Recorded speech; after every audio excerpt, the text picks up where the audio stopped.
Hello, and welcome to an empath's journey. I am going to try something new today, and I plan to keep this up.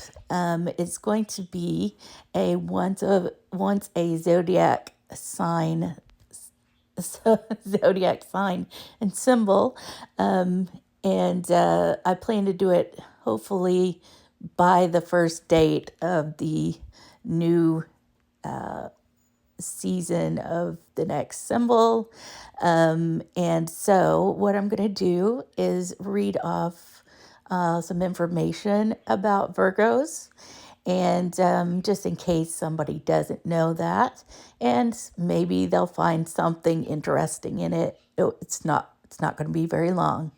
So I'm going to start there, and I'm going to do not only one reading, but I'm going to do one tarot reading plus two oracle readings. And so hopefully that'll be great, and you'll find something in there that resonates with you. That's my hope. So let's go ahead and start. Virgos. The dates are August 23rd to September 22nd. The symbol is the maiden, often depicted with a sheaf of wheat, symbolizing fertility and the material world. Strengths: practical, sensible, loyal, analytical, hardworking, meticulous, kind, and dedicated. Weaknesses: can be overly critical of themselves and others, a perfectionist, shy, and may struggle without asking for help. The element for Virgos is Earth, and the ruling planet is Mercury. All right, let's go ahead and get into the tarot reading. All right, for our first tarot reading on this channel so far, we are reading from the Twin Flame Awakened Path Tarot deck.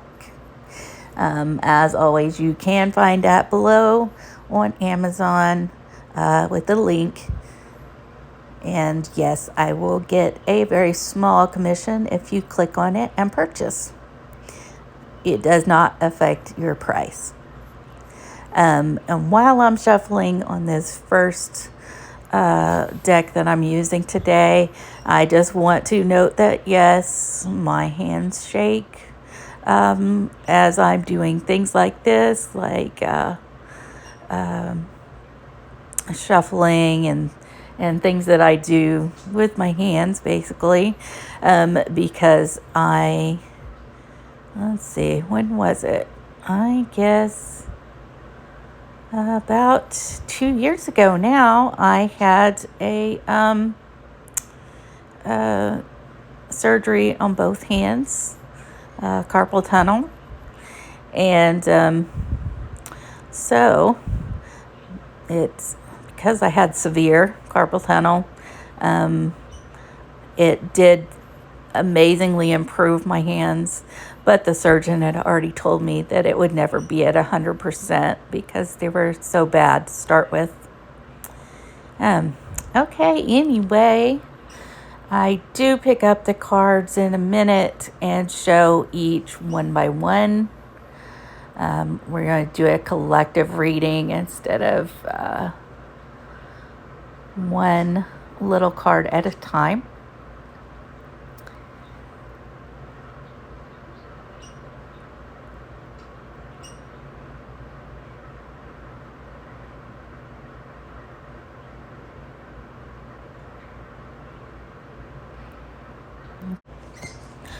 Our first pull is going to be the Hierophant.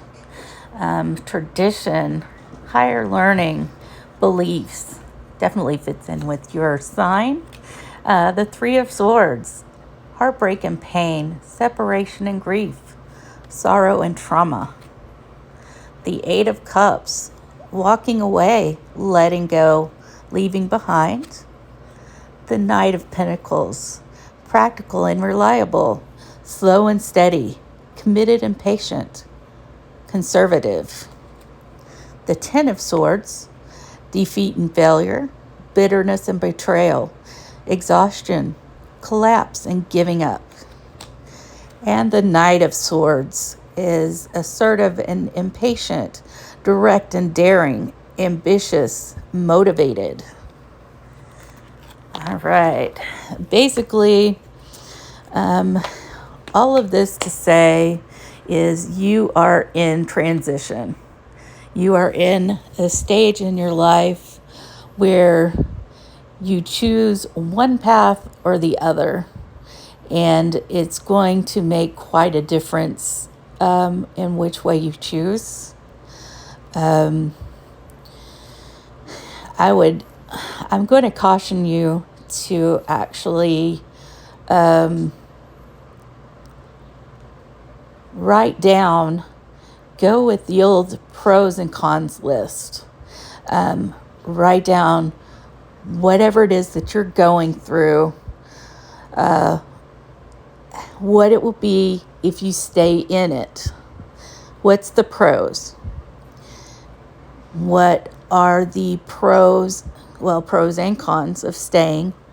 The pros and cons of leaving this behind, because clearly it is making you depressed and down and doubting yourself. But, I can't say if you might possibly just need to speak to or think about how this same road that you're currently going on, can it be changed a little bit, or talk to the person that you're in it with, or whatever it is. Can it be changed? Can it be tweaked so that you can actually keep on the path that you had started on? Or is it time to just let it go for the next step in your life in a different direction? There are pros and cons to both of those, and I just encourage you to really think it out and decide what is the best for you. And there's most likely you could change your mind down the line if you stayed, and potentially the same if you left. You might be able to go back. It just depends on your situation. So I'm just going to say, think on it, meditate on it, pray on it, whatever it is that is your way of actually thinking on and seeking help in a certain situation. If you need to talk to a friend, talk to your family member, whatever it is that is a best way for you to get help with a certain situation, I encourage you to do that. And I truly hope that whatever it is and whatever decision that it is that you make is the best decision for you. And I have every hope that it will be. And I am proud of you for taking the time out to do what it is that you need to do.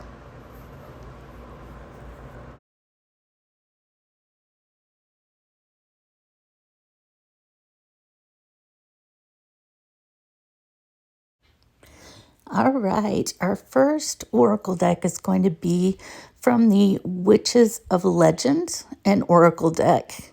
And as always, you can find that by clicking the link down below.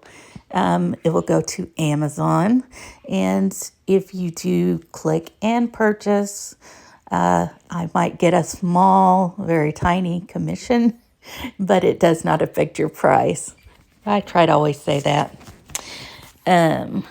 Let's see. Shuffle, shuffle, shuffle. I believe this is, yes, this is one of those, the bit longer cards, so it's even a little bit difficult for my hands to grip them, but I'm doing an okay job, it looks like. Um, all right, spread them out. See who we pull.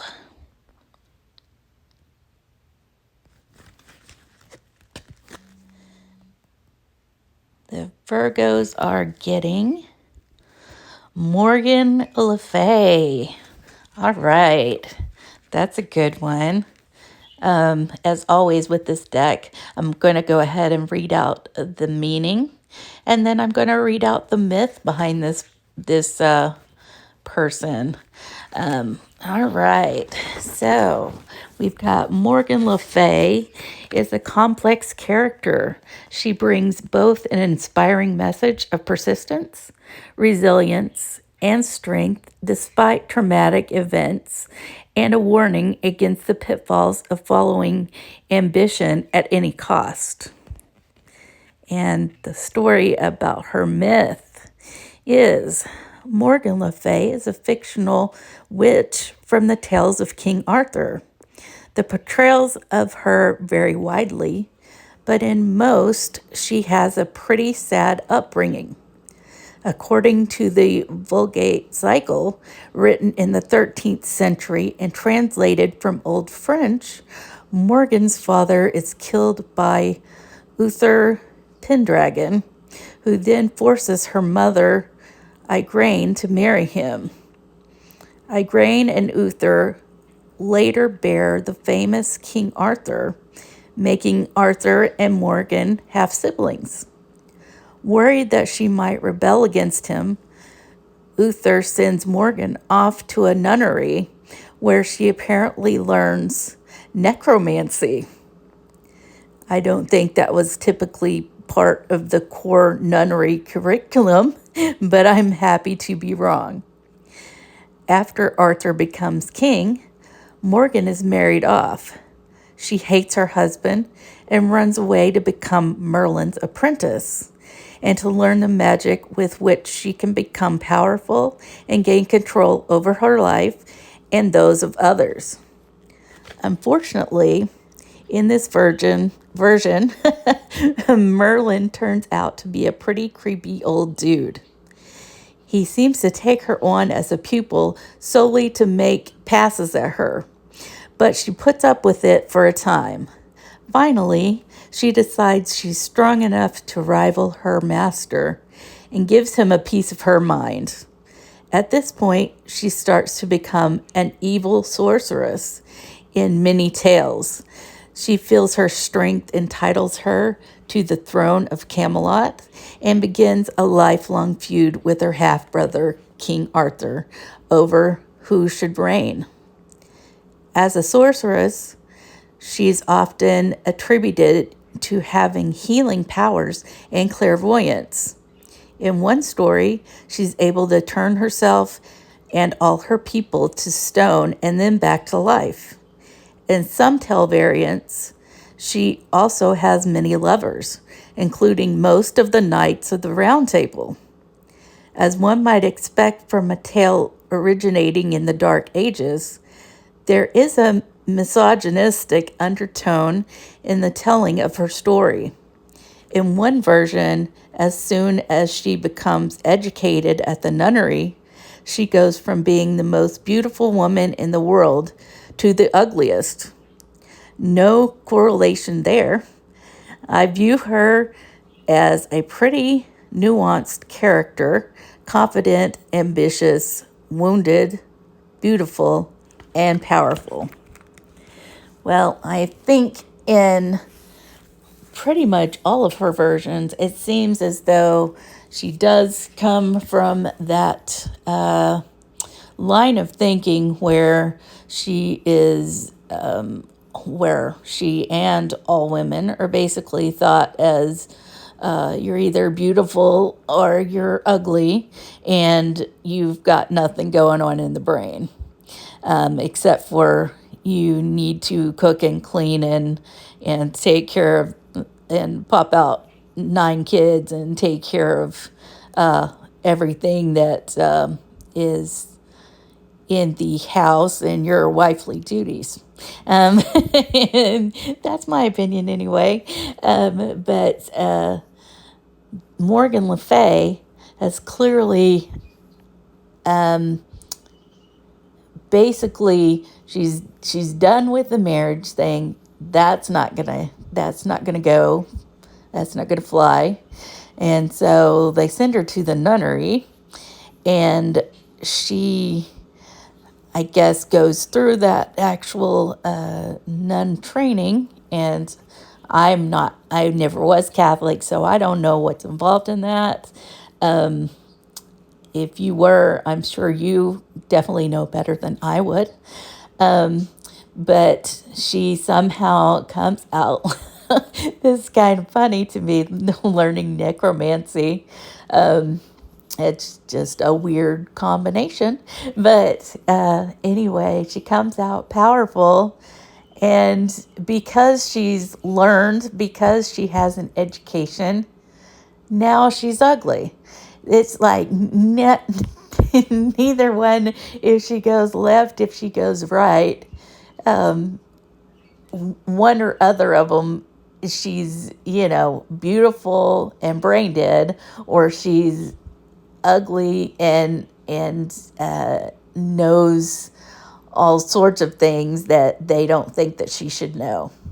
So I think that it does have a good culmination of what the card says is not, basically not, that it's not bad to have goals and ambitions, but it's also, it can be somewhat heady, and you might get too powerful and go the opposite direction. You need to flow down that middle section so that you are getting your knowledge, you're going to your better self, to the person that you want to be, to the person that you were always meant to be, and without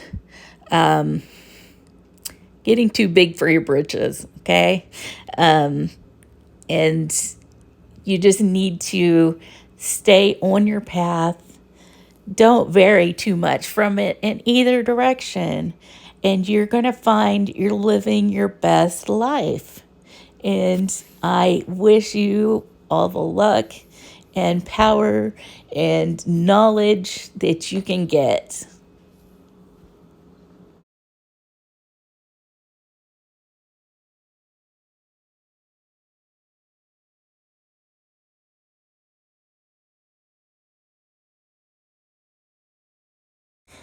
And lastly, we are going to read out of the Forest Spirits Oracle Cards deck. And as always, you can find the link to that down below on Amazon.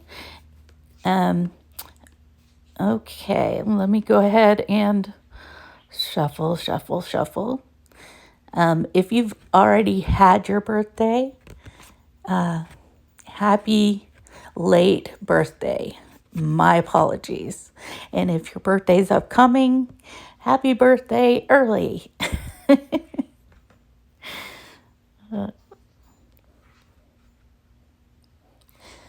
These cards are a little bit larger, so it takes my hands a little bit more difficult in shuffling these. Not as bad as some of the others.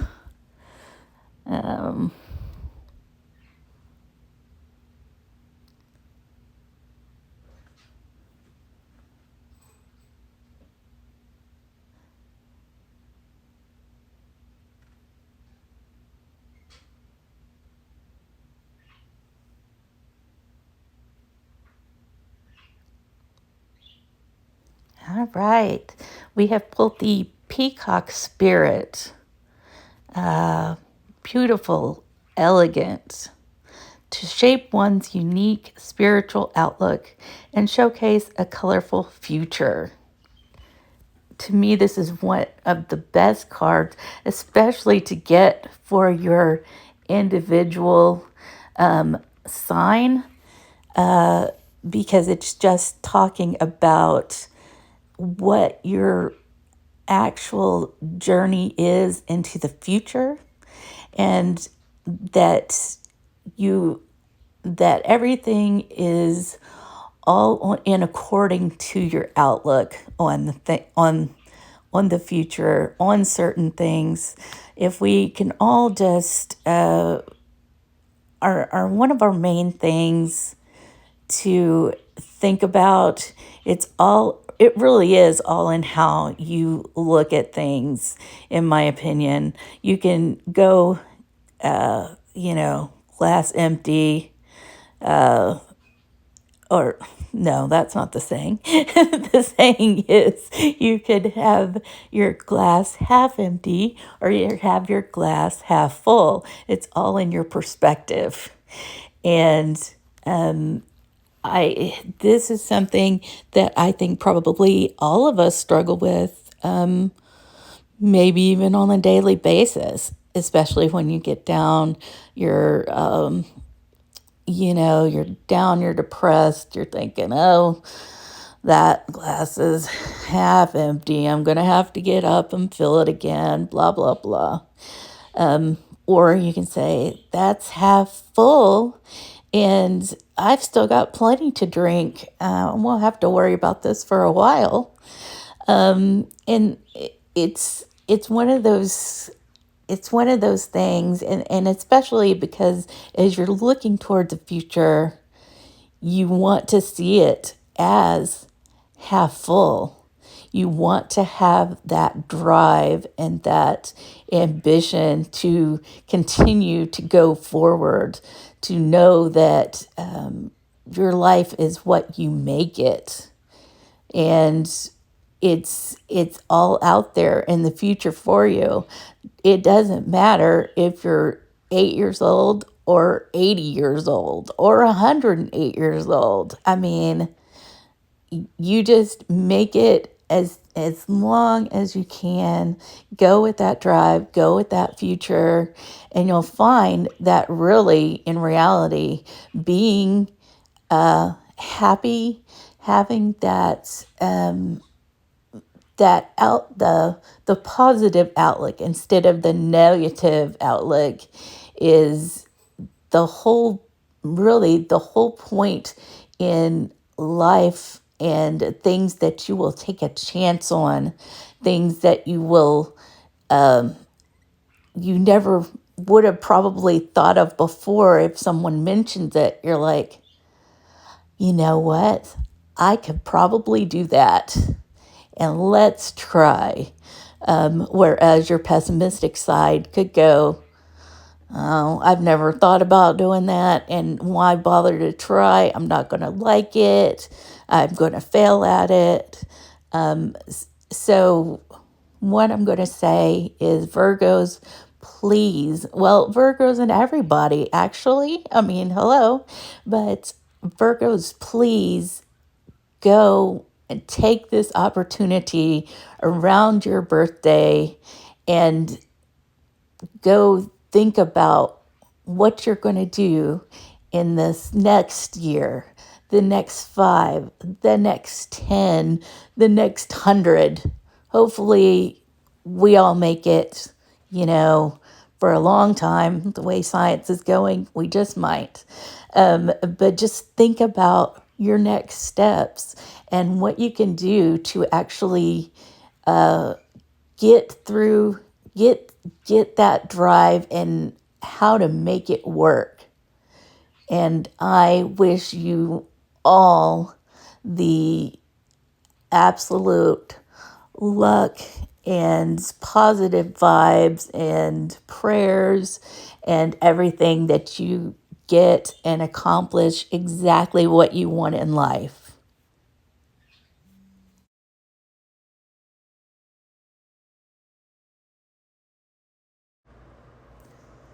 All right, so as I am putting this all together, because I did the readings out of order, What I strangely notice is that every single different reading of the different cards, the different decks, they all come out basically the same. It's all about being in a transition and having to make a choice. So that's great that it all came out the same. So I would say, Virgos, if this is resonating with you, if you are if you're hanging in the balance of making a decision, you're going to stay on top of that cliff, or you're going to dive headlong into whatever is below, which is going to be your new path in life. I think you're going to kill it. I really do. I think it's going to go great. And I think that, if you take time and you really think on your decisions, maybe you don't even really have to think. Maybe you have kind of been at that point and you just needed a slight push, just a someone to say that yes, this is, that you need to make this decision. It's time, and you can go for it. So I hope that's what I've done for you today. Thank you for sticking it out with me today. I know this was probably, I don't even know how long this is going to be. And I really appreciate you stopping by and spending a little time with me. And I hope you learned something, even if this message doesn't resonate with you. Please like, comment, subscribe, share. Feel free to ask me any questions down below. And I will see you on the next video.